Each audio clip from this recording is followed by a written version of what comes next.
नमस्कार दोस्तों, आज हम विद्युत धारा। दोस्तों सबसे पहले हम ये समझेंगे कि जो विद्युत धारा है वो क्या होती है, किसे कहते हैं विद्युत धारा। तो देखिए, विद्युत धारा को हम I द्वारा प्रदर्शित करते हैं। विद्युत धारा, इसको I द्वारा हम प्रदर्शित करते हैं। तो विद्युत धारा बराबर क्या होता है, Q/T, यानी Q यहाँ पर आवेश है और T है वो समय है जो कि सेकंड में होता है।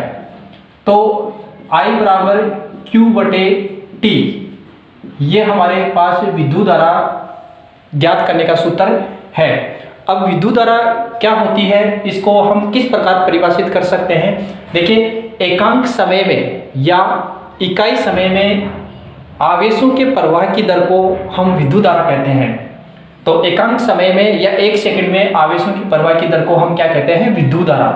तो इस सूत्र के द्वारा हम विद्युत धारा का मान निकाल सकते हैं कि अगर हम आवेश का मान निकाले Q बराबर IT, तो इस प्रकार ये सूत्र है। इसके द्वारा हमारे को अगर विद्युत धारा का मान और समय दे रखा है तो हम आवेश का मान निकाल सकते हैं। कि आवेश दो प्रकार के होते हैं, एक तो धनावेश होता है और एक ऋणावेश होता है। तो आवेश दो प्रकार के हैं और आवेशों का जो मात्रक होता है वो कूलाम होता है। क्या होता है, कूलाम।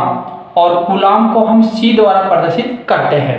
तो इस सूत्र के द्वारा हम आवेश का मान निकाल सकते हैं यदि हमें विद्युत धारा का मान और समय दे रखा है। तो ये आप ध्यान में रखेंगे कि जो समय होता है वो हमेशा सेकंड में होगा।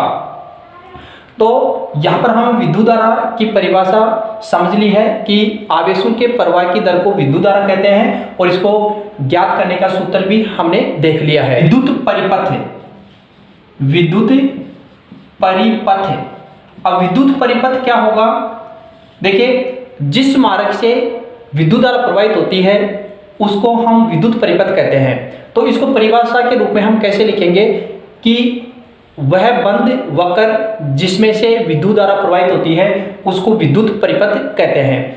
अब विद्युत परिपथ के अंदर बहुत सारे चिन्ह काम में आते हैं। उन चिन्हों के बारे में भी हमें पता होना चाहिए कि विद्युत परिपथ में कौन कौन से चिन्ह हैं वो काम में आते हैं। तो विद्युत परिपथ में परिवर्तित जो चिन्ह है वो कौन कौन से हैं उसको हम देखते हैं। देखिए दोस्तों, हम विद्युत परिपथ के अंदर विभिन्न प्रकार के जो चिन्ह हैं उनका चित्र तो बना नहीं सकते, लेकिन हम उसको एक चिन्ह द्वारा हम प्रदर्शित कर लेते हैं जिसके द्वारा हम परिपथ का निर्माण कर सकते हैं। वो कौन कौन से चिन्ह हैं वो आपको ध्यान में रखना होगा।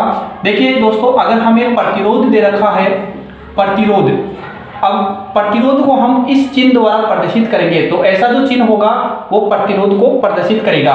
और यदि धारा नियंत्रक हो उसको हम या तो देखो इस प्रकार प्रदर्शित करेंगे ऐसे करके और इस प्रकार तीर का निशान लगा देंगे तो ये धारा नियंत्रक हो गया। और दूसरा जो प्रकार है इसको प्रदर्शित करने का वो इस प्रकार है, इसको इस प्रकार भी हम प्रदर्शित कर सकते हैं। ये दोनों जो चिन्ह हैं वो धारा नियंत्रक के हैं।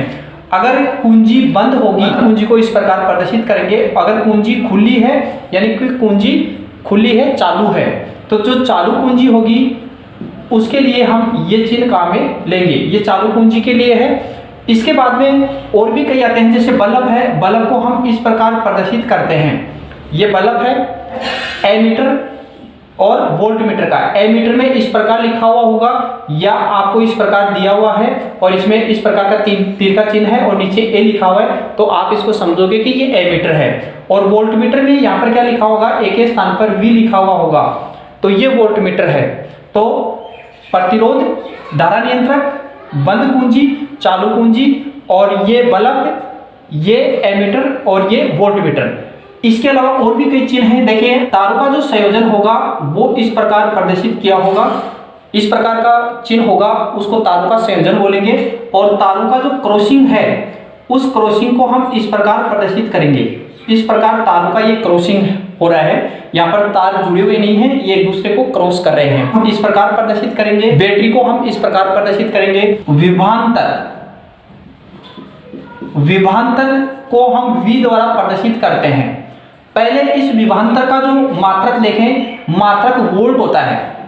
विभवांतर का जो मात्रक है वो वोल्ट होता है और इसको मापने वाला जो यंत्र होता है उसका नाम है वोल्टमीटर। वोल्टमीटर द्वारा इसको मापा जाता है। और ये जो वोल्टमीटर होता है ये हमेशा जो परिपथ होता है उस परिपथ में पार्श्व या समांतर क्रम में जोड़ा जाता है, पार्श्व या समांतर क्रम इसमें जोड़ा जाता है। अब देखिए दोस्तों, विभवांतर की जो परिभाषा है हम कैसे निकालेंगे।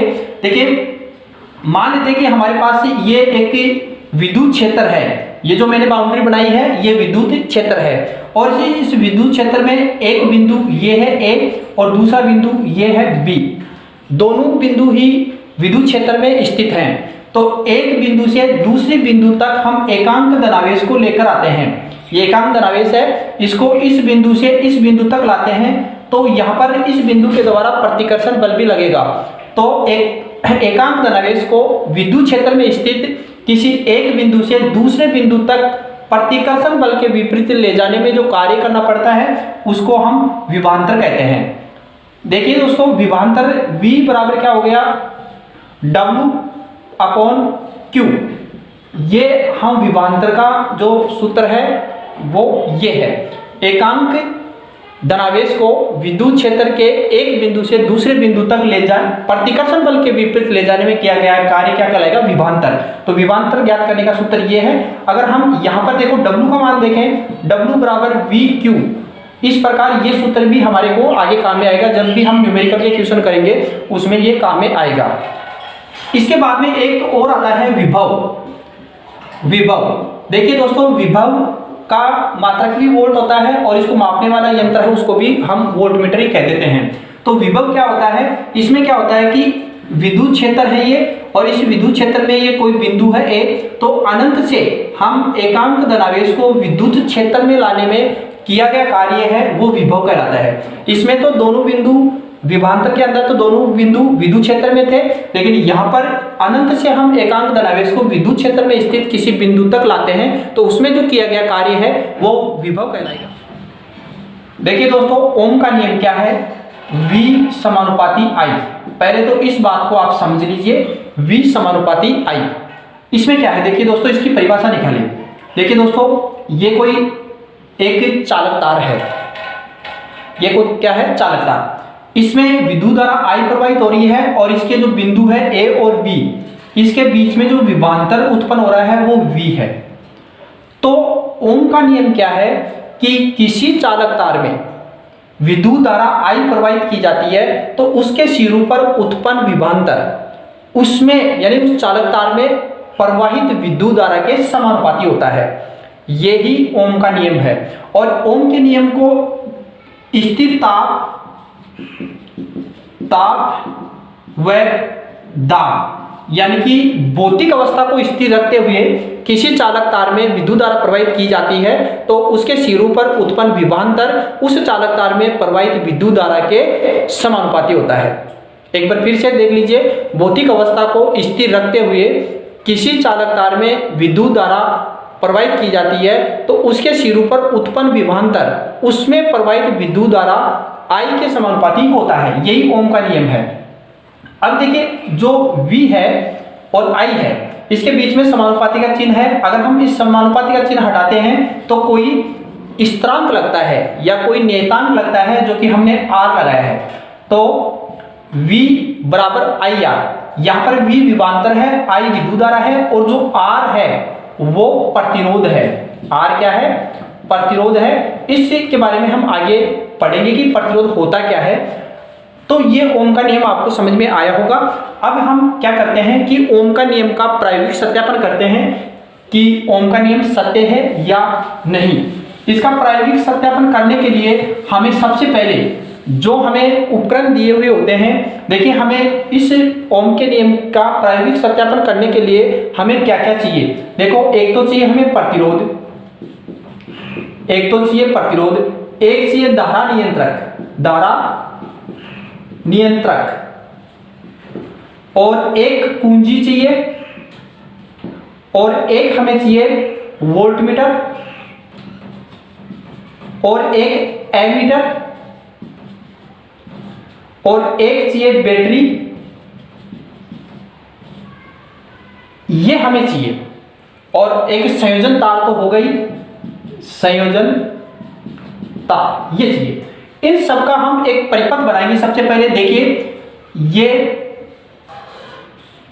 हमारा प्रतिरोध है और यहां पर मैंने जोड़ दिया है धारा नियंत्रक, ठीक है।